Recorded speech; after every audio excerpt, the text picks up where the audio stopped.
जब इंसान के अंदर से इंसानियत खत्म हो जाती है, जब पुलिस का खौफ निकल जाता है, जब संसार से मोह नहीं रह जाता, तो वो बन जाता है क्रिमिनल और जुर्म की दुनिया में अपराध के काले पन्नों पर अपना नया आधार कार्ड बनवा लेता है, जिसका पता कई अपराधों से गुजरते हुए आखिर जेल होती है। जुर्म के अनोखे अफसाने, हैरतअंगेज और खौफनाक वारदात की खून से सनी तस्वीरें, काले कारनामों की कहानियां जो आपके रोंगटे खड़े कर देंगी।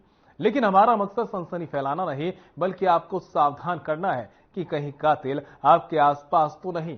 तो आज भी हाजिर हूं मैं, संदीप निरंजन सरकार, सनसनी से भरी कई वारदातों के किस्सों को लेकर, जो कराएंगी आपका सच से सामना और रूबरू कराएंगी आपको दुनिया की सच्चाई से। हम आपको दिखाएंगे जुर्म से जुड़ी हर खबर, क्योंकि आपके हर तरफ घूम रहे हैं क्रिमिनल।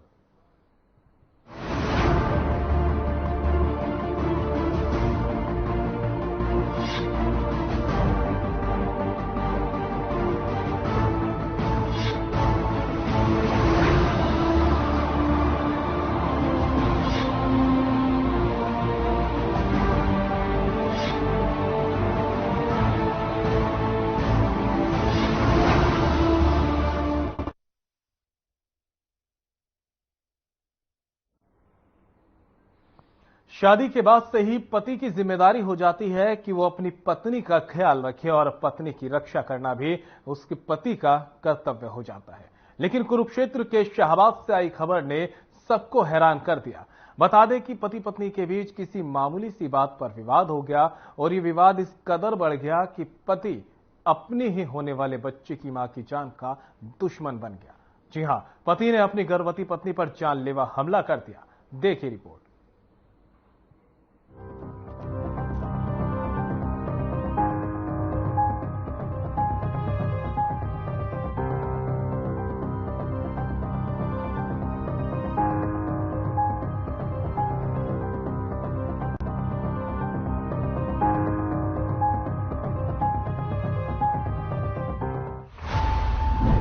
पति ने किया गर्भवती पत्नी पर जानलेवा हमला। हमला करने के बाद पति ने किया सरेंडर। महिला की हालत गंभीर, पहुंचाया गया अस्पताल। कुरुक्षेत्र के शाहबाद में पति पत्नी के बीच हुए झगड़े में पति ने अपनी गर्भवती पत्नी पर जानलेवा हमला कर दिया। पत्नी को गंभीर अवस्था में शाहबाद के सरकारी अस्पताल में लाया गया, जहां पर डॉक्टरों ने प्राथमिक उपचार देने के बाद गंभीर हालत के चलते महिला को पीजीआई चंडीगढ़ रेफर कर दिया है। वहीं जानलेवा हमला करने के बाद पति ने खुद को शाहबाद थाना में जाकर पुलिस के हवाले कर दिया और सारी घटना बताई। मौके पर पहुंचे पुलिस अधिकारी महेश कुमार ने बताया कि महिला की हालत गंभीर होने के चलते उसे पीजीआई चंडीगढ़ रेफर कर दिया गया है और आरोपी पति ने खुद को पुलिस के हवाले कर दिया। साथ ही मामले में आगामी कार्रवाई की जा रही है। साथ के रहने वाले हैं दोनों पति पत्नी और बात को लेकर आपस में झगड़ा हो रहा था, तो उन्होंने आपस में। फिलहाल आरोपी पति के सरेंडर के बाद पुलिस इस पूरे मामले की कार्रवाई में जुटी हुई है। लेकिन अब सवाल ये खड़ा होता है कि पुरुष क्यों इतना क्रूर हो जाता है। हाथ छोड़ने से पहले जरा सा भी नहीं सोचता कि सामने जो है वही उसका सब कुछ है। बहरहाल महिला का इलाज जारी है। Bureau report.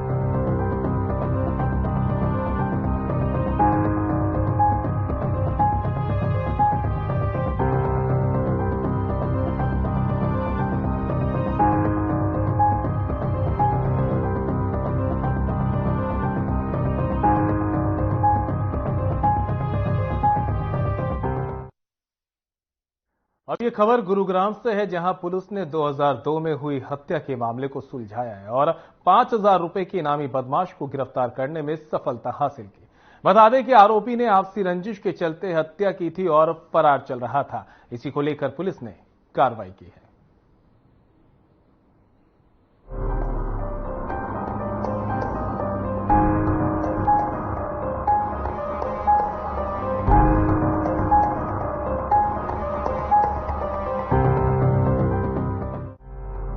आपसी रंजिश, हत्या और फिर गिरफ्तारी। लाठी डंडों से पीट पीट कर बेरहमी से हत्या।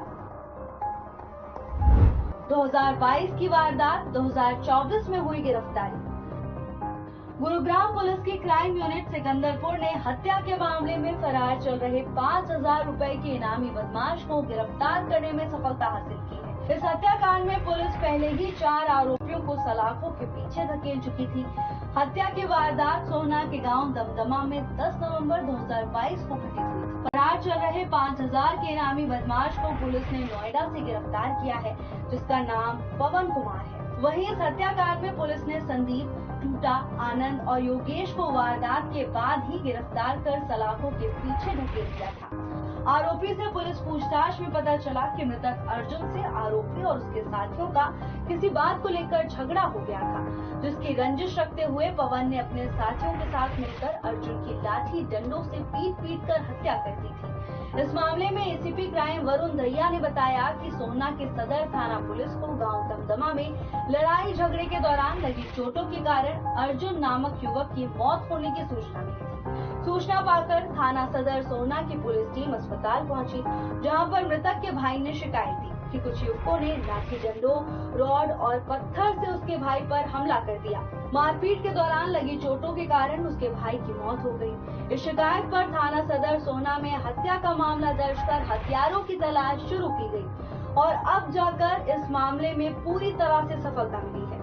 वहीं पुलिस ने आरोपी पवन को कोर्ट में पेश कर 2 दिन के लिए रिमांड पर लिया है। रिमांड के दौरान पुलिस आरोपी पवन के आपराधिक रिकॉर्ड खंगालने के साथ साथ ये भी पता लगाने का प्रयास करेगी कि फरारी के दौरान वो कहां था। उस दौरान पवन ने किसी और वारदात को अंजाम तो नहीं दिया।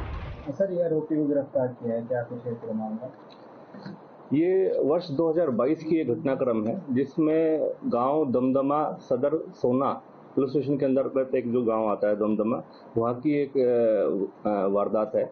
इसमें 5 व्यक्तियों ने मिलकर वहीं के गांव के एक लड़का जिसका नाम अर्जुन निवासी दमदमा, उम्र 27 साल थी, आपसी रंजिश रखते हुए उससे लड़ाई झगड़ा करते हुए काफी चोट मार दी थी, जिसके चलते उन चोटों के चलते उसकी मृत्यु हो गई थी। तो बेसिकली उसकी हत्या कर दी गई थी उस दौरान। 10 नवंबर 2022 की यह घटनाक्रम है। इस संबंध में जब वहाँ पर सदर पुलिस स्टेशन सोना को सूचना प्राप्त हुई तो उसमें उन्होंने जो छानबीन करी और उसके तहत अभियोग दर्ज करा गया और ये संबंधित फिर केस फाइल हमारी जो क्राइम ब्रांच है सिकंदरपुर एएनसी यूनिट है हमारी, उनके इंचार्ज हैं यासीन साहब, उनके पास ये मार्क हुई और तत्परता से कार्रवाई करते हुए पहले 4 आरोपियों को काबू करा जा चुका है, अरेस्ट करा जा चुका है और एक अन्य आरोपी पवन जो कि दमदमा का ही निवासी था, वो काफी 2 साल से एब्सकॉन्डेड था, उसके ऊपर 5,000 रुपए का पुलिस ने इनाम भी रखा हुआ था, उसको पकड़ने में सफलता प्राप्त करी है। संबंधित मैं आपको इसकी विस्तृत जानकारी दे देता हूँ कि संक्षिप्त विवरण इस प्रकार है कि इनकी जो अर्जुन है, इसका और एक संदीप और सुरजन था, इनके बीच में काफी समय से गांव के अंदर ही मनमुटाव चल रहा था और आपसी रंजिश थी, जिसके चलते काफी कमेंटिंग वगैरह होती रहती थी और आपस में इनकी बैरकसी लगी रहती थी। जिस दौरान जो अर्जुन है उसको अकेला पाके एक रोज इन सभी ने षड्यंत्र करते हुए एक प्लानिंग करी और प्लानिंग के तहत इस वारदात को अंजाम दे दिया और काफी लाठी डंडे और पत्थरों से उसको चोट मारी गई अर्जुन को, और जिसके चलते इलाज के दौरान उसकी मृत्यु हो गई। उस संबंध में 4 आरोपी पहले ही पकड़े जा चुके थे, जिनका नाम संदीप उर्फ सज्जन है, सुरजन है, मनोज उर्फ टूटा, आनंद व योगेश पहले ही गिरफ्तार हो चुके हैं और अब पवन जिस पर 5,000 रुपए का नाम था उसको भी अरेस्ट करा गया और पकड़ने में सफलता प्राप्त करी गई है। इनका आपस में क्या कुछ रिलेशन था सर, जो मृतक था और ये जो मारने वाले थे? देखिए, गांव में आपस में ही बिल्कुल गांव के अंदर ही रहते हैं, एक आपस में इनकी रंजिश चल रही थी, आपस में कुछ वजहों के कारण आपसी मनमुटाव था, जिसके तहत ये कमेंटिंग वगैरह पास कर दिया करते थे। जिस रोज ये वारदात को अंजाम दिया उस दौरान जो पूछताछ में पता चला था कि कुछ ड्रिंक्स वगैरह कर रहे थे और उस दौरान अर्जुन को अकेला पाकर इन्होंने एक तरीके से ये प्लानिंग करी कि ये अर्जुन जैसे अकेला मिलेगा तो उसको इस तरीके की वारदातों को अंजाम दे देंगे। तो इन्होंने आपस में मिलके इस घटनाक्रम को अंजाम दिया और काफी चोट लगी उसको अर्जुन को, और जिस दौरान इलाज के दौरान उसकी मृत्यु हो गई। संबंधित धाराओं के तहत इसमें अभियोग दर्ज करा गया और 4 जो आरोपी जैसे मैंने बताया उनको अरेस्ट करने में सफलता पहले ही प्राप्त करी गई थी, और क्योंकि इस पर 2 साल से वंचित था पवन, इस पर 5,000 का पुलिस ने इनाम भी रखा हुआ था और इस पर काफी समय से इसकी सर्च चल रही थी। तो फाइनली अब 4 जून को हमारी एएनसी सेल इंचार्ज यासीन साहब की टीम ने इसको अरेस्ट करने में सफलता प्राप्त हुई। पवन जी, क्या कुछ क्राइम हिस्ट्री है और कहाँ कहाँ ये फरारी काट रहा था? ये इसको नोएडा उत्तर प्रदेश सैदरा जो गांव पड़ता है वहां से इसको अरेस्ट करा गया है और इसके ऊपर इसका जो पहले एक एक्साइज एक्ट का केस भी है।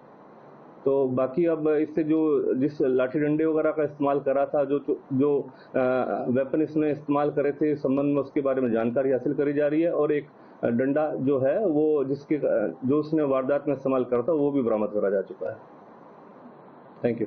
बहरहाल पुलिस ने बड़ी सफलता हासिल करते हुए साल 2022 में हुई हत्या के मामले में एक और आरोपी को गिरफ्तार कर लिया है। इसके साथ ही आरोपी से पूछताछ जारी है। Bureau report.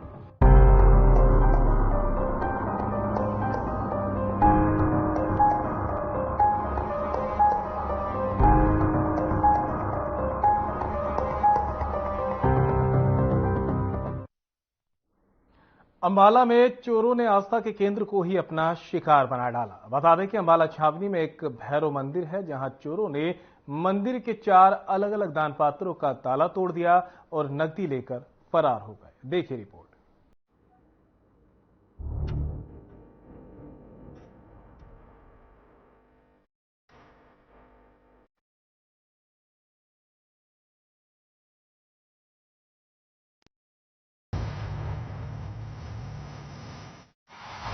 चोरों की घिनौनी हरकत,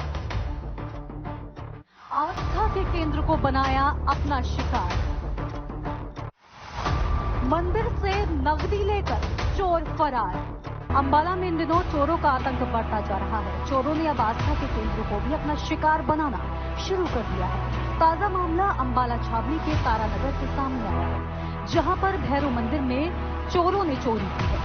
चोर मंदिर में रखे 4 अलग अलग दान पात्रों का ताला तोड़कर उसमें पड़ा कैश लेकर फरार हो गए। शातिर चोर रात के समय मंदिर में घुसे और पंडित के कमरे की बाहर से कुंडी लगा दी, जिसके बाद चोर मंदिर में रखे अलग अलग दान पात्रों का ताला तोड़कर सामान लेकर फरार हो गए। जैसे ही इस चोरी का पंडित को पता लगा तो उन्होंने मंदिर कमेटी के सदस्यों को फोन कर इसकी सूचना दी, जिसके बाद कमेटी के सदस्यों ने आकर पंडित के कमरे की कुंडी खोली और इस बारे में पुलिस को भी सूचित किया गया। इस बारे में ज्यादा जानकारी देते हुए मंदिर कमेटी के सदस्य ने बताया कि हर महीने की 7 तारीख को गल्ला खोला जाता है।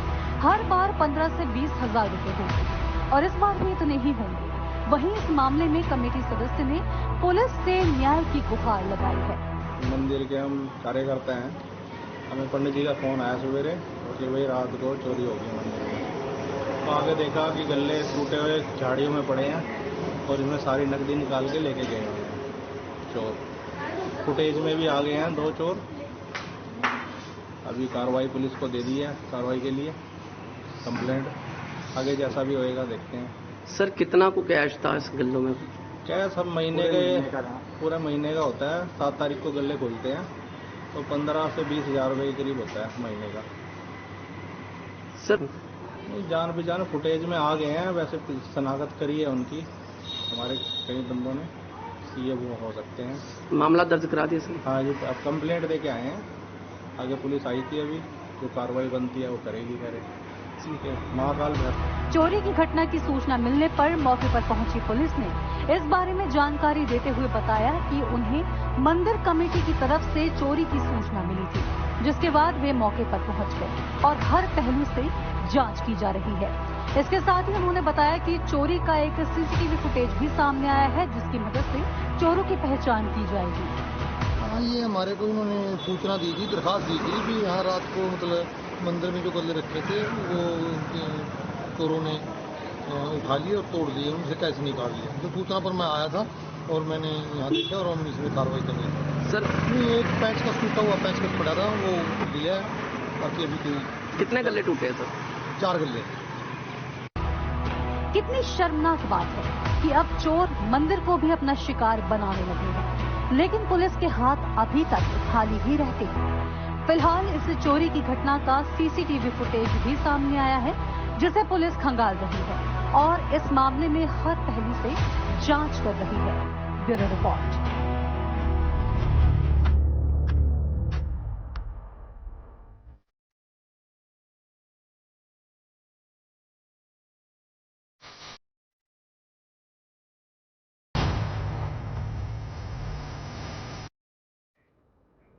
अगर आप भी एटीएम का इस्तेमाल पैसे निकालने के लिए करते हैं तो जरा सावधान होकर निकालिए, क्योंकि साइबर अपराधी कभी भी कहीं भी आपका अकाउंट खाली कर सकते हैं।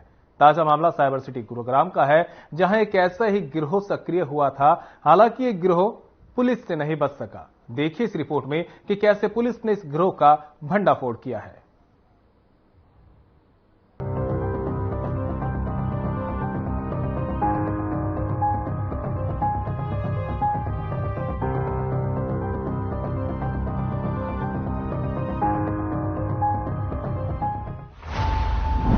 साइबर अपराध के खिलाफ पुलिस का एक्शन। शातिर चोरों के गिरोह का पुलिस ने किया भांडाफोड़। एटीएम मशीन में चिप लगाकर करते थे चोरी। गुरुग्राम पुलिस की क्राइम यूनिट सेक्टर 10 ने एक ऐसे शातिर गिरोह का भांडाफोड़ किया है जो एटीएम मशीन के जरिए पैसा निकालने वाले लोगों को चूना लगा रहे थे। इस गिरोह में 2 महिलाएं भी शामिल थी। पुलिस ने गिरोह के 5 सदस्यों को गिरफ्तार करने में सफलता प्राप्त की। इसके साथ ही पुलिस ने आरोपियों के कब्जे से वारदात को अंजाम देने के लिए इस्तेमाल की जा रही कार और 23,200 रुपए की नकदी बरामद की है। एसीपी क्राइम वरुण दहिया की माने तो 3 जून को एक्सिस बैंक के मैनेजर ने थाना सेक्टर 10A में शिकायत दी कि कुछ लोगों की तरफ से रात को सेक्टर 10A स्थित एक्सिस बैंक के एटीएम से चोरी की गई है। बैंक मैनेजर की शिकायत पर पुलिस ने मामला दर्ज कर लिया। दर्ज मामले पर कार्रवाई करते हुए पुलिस टीम ने 2 महिलाओं सहित 5 आरोपियों को पकड़ने में सफलता हासिल की है। आरोपियों की पहचान एहसान, नंदिनी, महक, रईस और अशफाक के रूप में हुई है। एसीपी के मुताबिक एटीएम से चोरी करने वाले गिरोह में गिरफ्तार की गई लड़कियों से आरोपियों ने सोशल मीडिया के माध्यम से संपर्क किया था और लड़कियों को रुपयों का लालच देकर अपने साथ चोरी की गतिविधियों में शामिल कर लिया। गैर कानूनी गतिविधियों को अंजाम देने वाले गिरोह द्वारा पढ़ने और नौकरी करने वाले युवा लड़के लड़कियों को सोशल मीडिया पर संपर्क करके उन्हें विभिन्न प्रकार के प्रलोभन देते थे और अपने विश्वास में लेकर गैर कानूनी गतिविधियों में शामिल कर लेते थे। ये एक जानकारी हमारे police station sector 10A Gurgaon के पास एक प्राप्त हुई थी, जिसमें जो कंसर्न बैंक था एक्सिस बैंक, उनके मैनेजर ने एक शिकायत दर्ज कराई थी कि सेक्टर 10 में एक्सिस बैंक का एक एटीएम है, उस एटीएम से कुछ छेड़खानी करके और कुछ पैसे चोरी करे गए हैं। तो उस संबंधित जानकारी के ऊपर कार्रवाई करते हुए हमारे SHO इंस्पेक्टर संदीप कुमार की ने एक टीम गठित करी और इसके ऊपर गहनता से जानकारी इकट्ठी करी गई और कार्रवाई करना शुरू करा गया।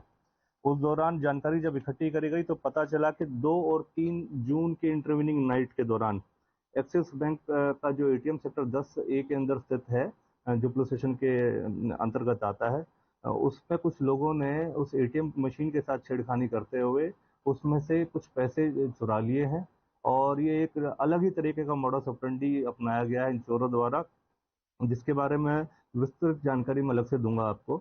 जो इसमें 5 जो सस्पेक्ट्स थे उनको अरेस्ट करा गया है अभी, जिनमें से 2 महिला हैं और 3 मेल हैं। जो 2 महिला हैं उनका नाम नंदनी और महक है, शादरा दिल्ली की निवासी हैं, और जो अन्य इनके साथी हैं उनका नाम एहसान, रईस और अशफाक, ये तीनों ही पिनंगवा नू के निवासी हैं, और जिसमें अशफाक जो है ये पीछे से औरैया जिला अपना उत्तर प्रदेश का निवासी है। आरोपियों से पुलिस पूछताछ में पता चला कि वो एटीएम मशीन के पावर प्लग में एक चिप सेट लगा देते थे। चिप लगाने के बाद रिमोट के माध्यम से एटीएम मशीन को स्विच ऑफ और ऑन करते थे। जब भी एटीएम से कोई व्यक्ति नकदी निकालने आता और वो रुपए निकालने वाला प्रोसेस कर रुपए निकालने ही वाले होते तो वो एटीएम मशीन को बंद कर देते थे। फिर आरोपी महिलाएं रुपए निकालने आए व्यक्ति को समझाती थी कि 24 घंटे में रुपए आपके खाते में वापस आ जाएंगे। जब वो व्यक्ति जो रुपए निकालने आया था वो वापस चला जाता तो वहाँ लोग एटीएम की कैश ट्रे से रुपए निकाल देते थे। आरोपियों ने इस प्रकार से एटीएम से रुपए चोरी करने की दिल्ली में 2 वारदातों, फरीदाबाद में 1 वारदात और गुरुग्राम में भी 1 वारदात को अंजाम दिया। इसकी विस्तृत जानकारी इस प्रकार से है कि जब पुलिस ने कार्रवाई करी और इनको अरेस्ट करा तो उसमें जानकारी इनकी पूछताछ में प्राप्त हुई कि ये 5 लोग जो सस्पेक्ट्स थे, इनके साथ कुछ अन्य साथी और भी हैं जिनको अरेस्ट करना भी बकाया है। ये ऐसी एटीएम मशीन्स, एटीएम को टारगेट करते थे जहां पर सिक्योरिटी गार्ड नहीं होते।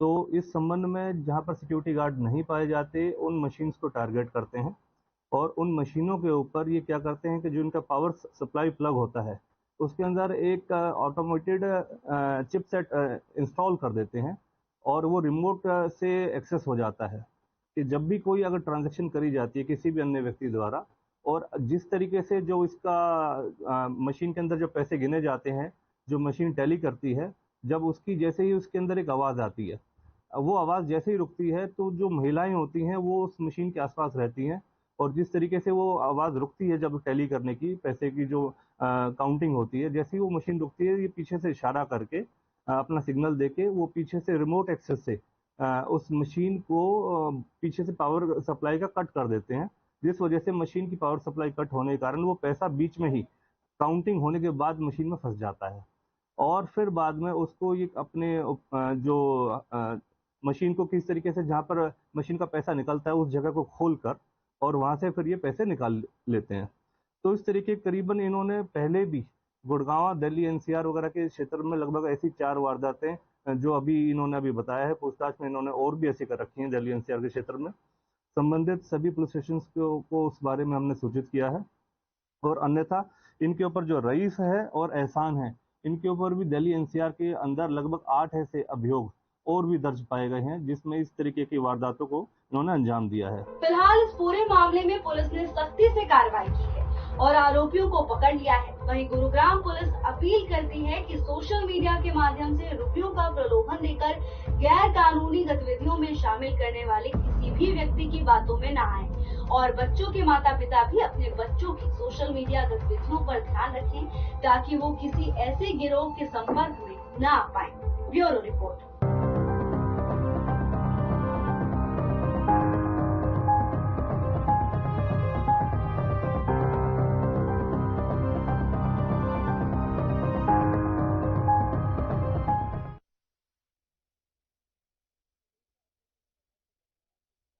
अंदाज में अपराध की वारदात को अंजाम देते हैं और मौके से फरार हो जाते हैं। हमारे इस खास कार्यक्रम का मकसद आपको डराना नहीं था बल्कि आगाह करना था, क्योंकि हो सकता है कि कोई बदमाश दोस्ती और अपनेपन का चोला पहनकर आपके आसपास घूम रहा हो। तो सावधान रहिए और ऐसी ही वारदात भरी कहानियों के लिए देखते रहिए हमारा खास कार्यक्रम क्रिमिनल।